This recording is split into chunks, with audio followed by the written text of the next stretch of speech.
Today on Bloom Health Club, our top guest is the author of Fundamentally Unstoppable, sharing the mindset, habits, and strategies that help people break through limits and build lasting strength from the inside out. So get ready to feel inspired, empowered, and unstoppable because Bloom Health Club starts now. From the Stream Center, welcome to Bloom Health Club, sponsored by Monticello Family and Sedation Dentistry. Bloom Health Club. Our guest today is the author of a book designed to help you level up in life. Joining me now is award-winning entrepreneur, keynote speaker, and the author of Fundamentally Unstoppable, Jason. It is so great to have you on Bloom. Thank you for having me. Grateful. Absolutely. So let's talk a little bit about what inspired you to write your book. Well, I was a wayward soul. I needed a foundation. And I found a foundation in tons of books throughout the years, and I started to assemble it into a framework for living your life. And then I started teaching it in the companies that I owned. And anytime a new soul would join our company, they had to go through that process, pretty much the book. Really? Yeah. So talk me through the process. What does that look like? Of writing the book? Well, living the, living it. Yeah, living the book, the chapters of the book. Well, I've lost everything 3 times, almost a 4th. I've been suicidal. I've self-medicated from those big falls in life to go to pennilessness. And I needed something to build my own life. And as I started to amass these philosophies and teachings, I started to document it, and then I created it into a program. But the very first one I did was when I was 17 years old. It was the first public speech I ever gave. And this framework was really, the first 3 or 4 chapters of this book is exactly what I talked about in that very first speech. I was 17, and I was talking to kids in a juvenile justice center from 12 to 18 years old in Brockton, Massachusetts. Wow. Wow, that is unbelievable. And, you're very transparent about your own struggles. You say that at 17, you were either misdiagnosed or not diagnosed at all, but your struggle was with bipolar disorder. And, to your point, because you and I have had the opportunity to talk before, when you talk about mental health issues, there's such a stigma that comes with that. But if you said you had cancer, everybody would rally behind you, and that's part of your mission to change that.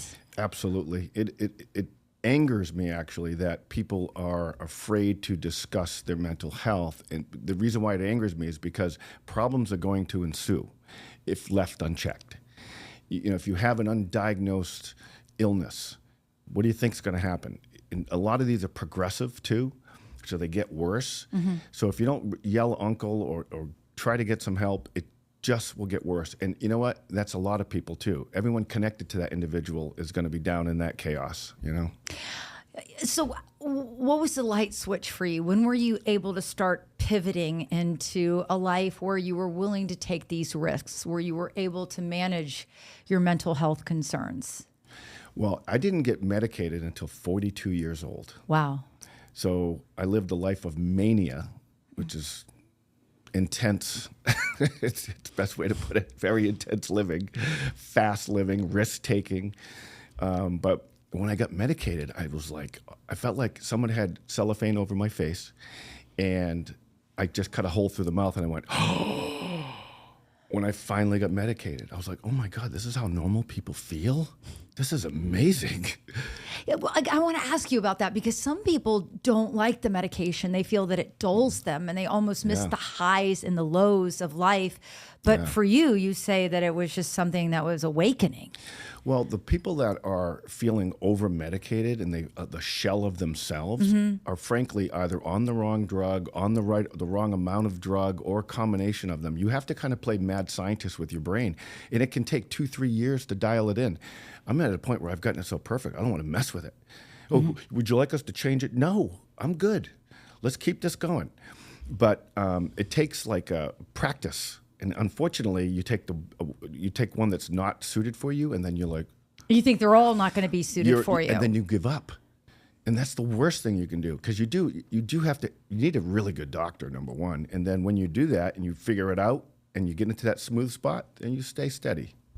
I think it's so cool that you've taken everything that you've learned from your own life journey and now you've got it in a book so that we can all read it. But the fact that you even helped employees that work for you along the way, it's not often that your employer will give you a playbook and say, not only is this what I expect of you, but here's how I feel like you can best achieve it. So let's go back to some of the fundamental things that you like to teach the people around you. Well, bring up a good point, because it's antithetical for an employer to say what I'm about to say. But when you walked into our office, we had a giant 20-foot wall, and it said, "I work harder on myself than I do my job." And people would come in and look at that and go, "What?" I'm like, listen, if you're working harder on your job than your whole life, you've got the cart before the horse. But when you're working on yourself, everything else kind of smooths away. When you're taking care of you, and when you're focusing and you're making progress and you're being disciplined and being held accountable. These are the fundamentals that are in the book. These fundamentals have been around for thousands of years. It's just you're either doing them or you're not. And when you're doing them, yeah, you feel like that momentum and you feel unstoppable. And when you feel unstoppable, you like radiate this energy, and people are attracted to that. I love that. It's interesting because I talk about this often. I spent a long, long career as a journalist and a morning news anchor and deep diving into news, which has become very negative and very, very divisive. Mm-hmm. And 5 years ago, when I was asked to take over this show on health and wellness, I felt like our mental health and building those pillars and how we, take care of ourselves is so incredibly important. And I feel like I'm living proof of it. I feel as though I came here 20 pounds overweight with the wrong hair color, with an autoimmune disorder. And the list went on and on and on and on. But by talking to experts like yourself, you're right. It is foundational to try to work on yourself because you're so much better for the people who are around you.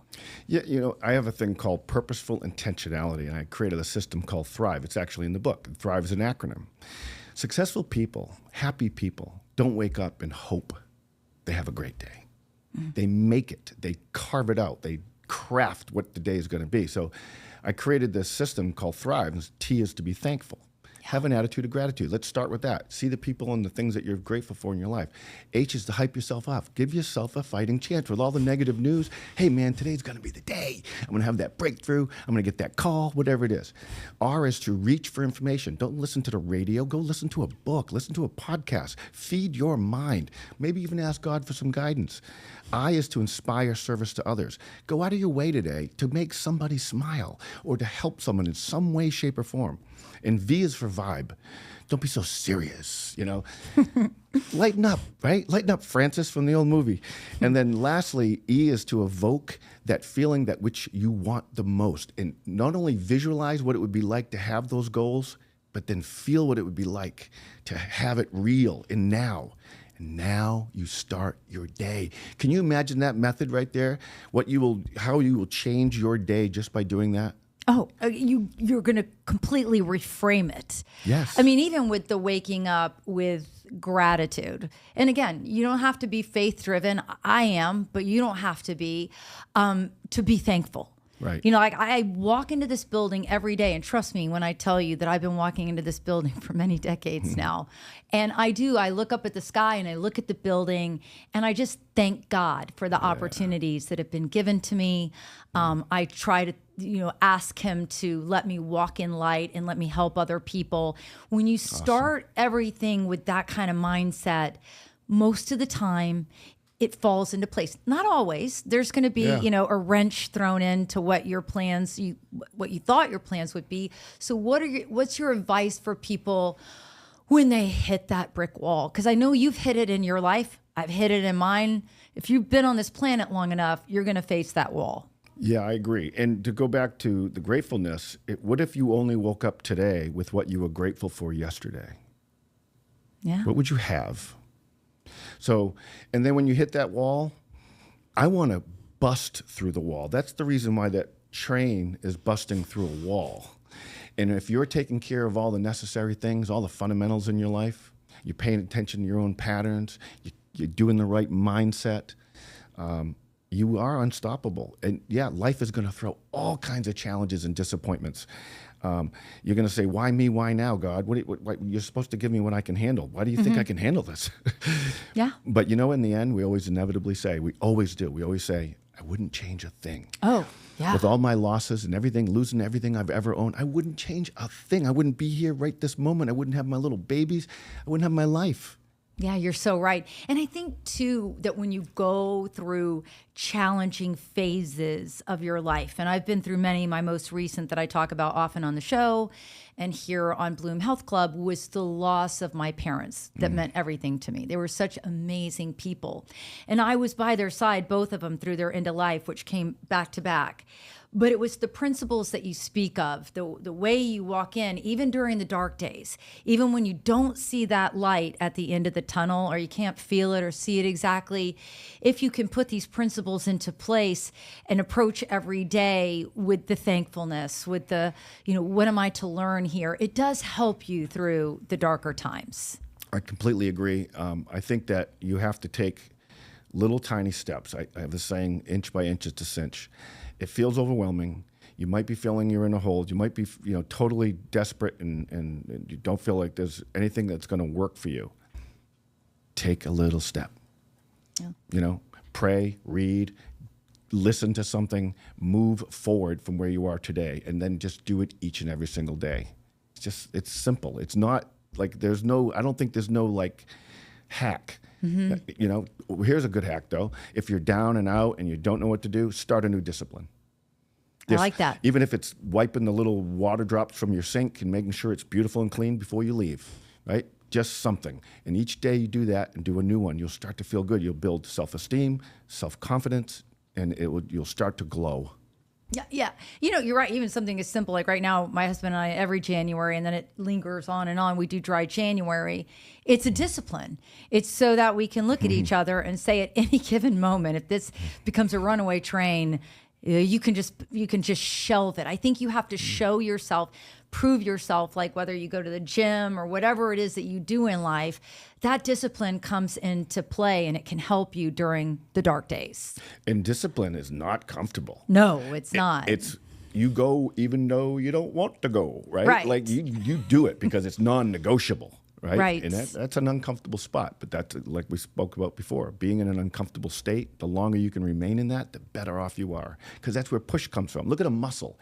Mm-hmm. When we lift weights and it's burning. Yeah. If you stop and rest, you're missing the point here. We're supposed to go through pain to get to the pleasure.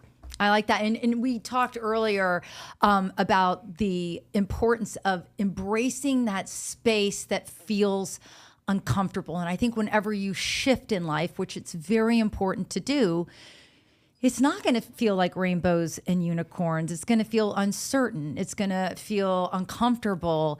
But you believe that's where we grow the most. I do. There's two concepts I like to talk about. One is the 212-degree principle. If you haven't heard it, 211 degrees, water's hot. 212, it boils. 211 will never boil. But just 1 degree takes hot water into boiling water. Boiling water creates steam. Steam can power locomotives. It was just a little bit.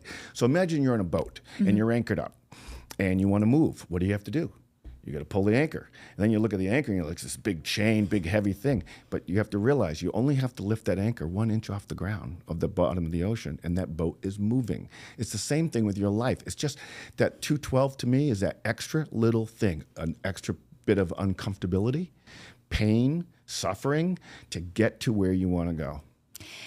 You were able to do that brilliantly. I think a lot of us, and I include us because I'm talking about myself personally, sometimes I feel like maybe I might have even reached greater potential had I not been so afraid of the fear of failure. You come and just give it a big old bear hug. You don't care. I'm very transparent, yes, and I have failed more than I have been successful. I really have. I mean, with 12 companies, 3 were successful. The rest were bust. It was tough. It's hard, but yeah, why not? Like if I ever get a stain on my shirt on the way to work, like people freak out about that. I'm like, you don't? No, you know why? Because I'm not going to be on a runway. who cares, right? I even wrote a blog post about this. I'm like, Really? it's just a spot. Who cares? Who are you? What are you, some Hollywood actor? So you just go full steam ahead. Yeah, I do. But how do you handle the feelings of being uncomfortable? Like, I'll go back as I lived experiences. I remember leaving news and coming to start a show with zero resources, and it was uncomfortable. I went from this high profile position to, hi, Gayle, meet this lady. You guys are going to create a globally syndicated health and wellness show. It did not start off easy at all. There were many, many growing pains. But man, I look back on it retrospectively and I'm like, thank God I took the punch in the gut on this one and checked my ego at the door. And got to moving, because it is something I feel that I'll always look back on and be so grateful that I was part of something that is positive and pushes people in the right direction of life. Yeah, I love that. That's my love language. I love helping people. Me too. Yeah. Me too. I get my sense of significance from helping others. And do you think that's where your sense of success comes from? That it's just kind of a ripple effect? Because I was speaking of like diving into whatever makes you happy. For me, it's, scripture. It's about doing things quietly in life and not grandstanding, and doing things as a secret almost, where you don't have to go announce, hey, I helped that person, I helped that person. But the residuals tend to appear whether you're looking for them or not. And I'm not looking for them. I'm not looking for a pat on the back. But if you live your life that way, it does seem to pay out some amazing dividends. It does. And when you have hopes for another person and you see capabilities that maybe they don't see themselves, they rise to them. Yes. There are studies on this. So yes, I didn't call them employees. I called them my souls. They were souls that rented their most valuable thing to me, their time. And I wanted them to, I would say, listen, I don't expect you to retire here, but while you're here, I want you to work your hardest you've ever worked, and I promise this will be the most incredible experience of your life. And it was more about personal and professional development than it was about them doing their job. And because I actually had a colleague came to me the other day. He says, we were losing everything. We were losing clients, millions of dollars. And then you came out to me and you were like, hey, are you okay? And he's like, I've never had a boss say that to me. Like, you're the one that's dealing with all this mess, and you're asking if I'm okay. Yeah, that's not your typical boss, but but I appreciate that. Yeah. So let's see if we can squeeze in a few viewer questions. Anne reached out and she wants to know, if someone's listening and they feel stuck or broken, what would you want them to hear? Remember who you are.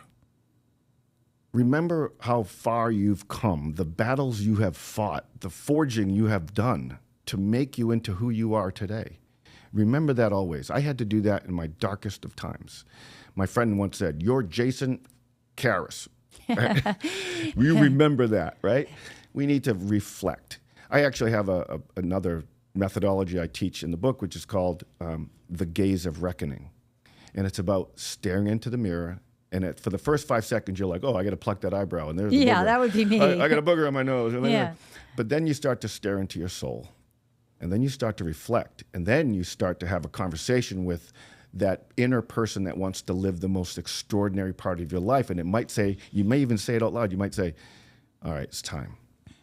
But it starts within. No one's going to come in and hit a light switch for you, right? You have to find that strength from within. Start with who you are. And take it from there.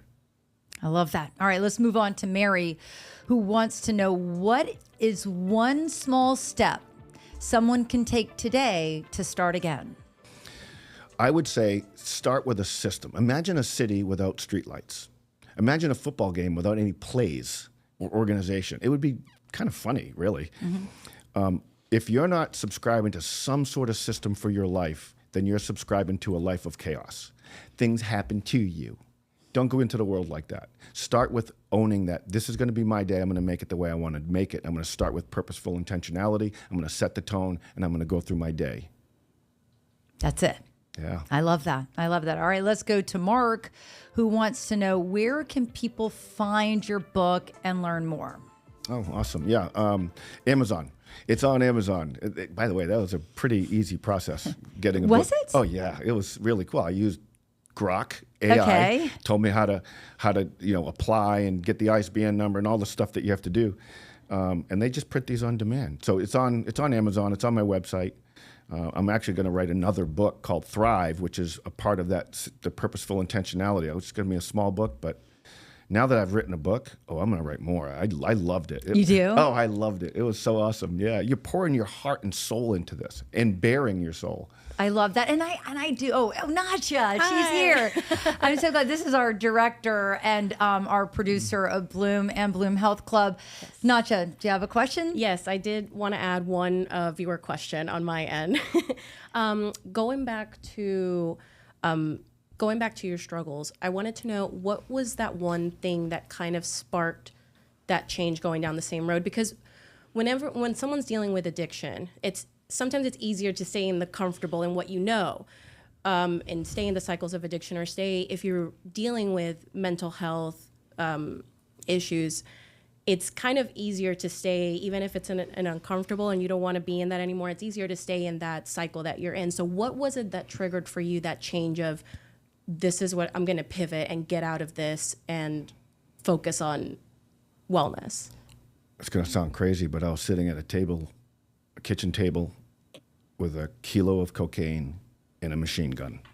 And I was sitting there saying, what am I doing in this room? I mean, I come up, I have a good family, I live in a good neighborhood. What am I doing in this room? And that was kind of my bottom. Look, geez, I got to change something here. Mm-hmm. And I actually found a book. I found a book called Your Erroneous Zones by Dr. Wayne Dyer. And it was like a blueprint, like, hey, you want to change your life? You want to learn about your mind? Yeah, have some of this. And I learned, and I read that, and I was off to the races. And then I started reading everyone I could. Wayne Dyer, or you have Wayne Dyer, Jim Rohn, Earl Nightingale, Tony Robbins, Brian Tracy, all these amazing souls that have, given us gifts. I love that. And you kind of touched on that a little bit earlier. You said that instead of waking up and turning on something that's going to just make you crazy that you can't change, and that would be the news, maybe you dive into something that is more impactful on your life. You have to guard the gates of your mind, as Jim Rohn said. It is raining on you. Negativity and fear and doubt is raining on all of us like Niagara Falls every single day and everywhere you go. So you have to kind of guard your mind. And not only with what's being thrown at you as far as noise, but who are you around? What's your proximity factor? Who are you spending the most time with? Do you aspire to be like them? Or are they someone that you're the richest person, the smartest person in the room, and you're not growing anymore? Or are you around negative, bad influences? Where are you spending your time? I love that. Jason Caras, Fundamentally Unstoppable. You'll find it on Amazon. If you want to create your own book, I'm going to Grok now after the show to figure out how to do one on my own. Thank you so much for joining us. Thank you for having me. All right, listen, you can watch our streaming show, Bloom Health Club, on Apple TV, Fire TV, Roku, Samsung TV, WFLA.com, and YouTube, Spotify, and Apple Podcast. A special thank you to Monticello Family and Sedation Dentistry for believing in us so we can get this content out to you. And I will see you on the next Bloom Health Club.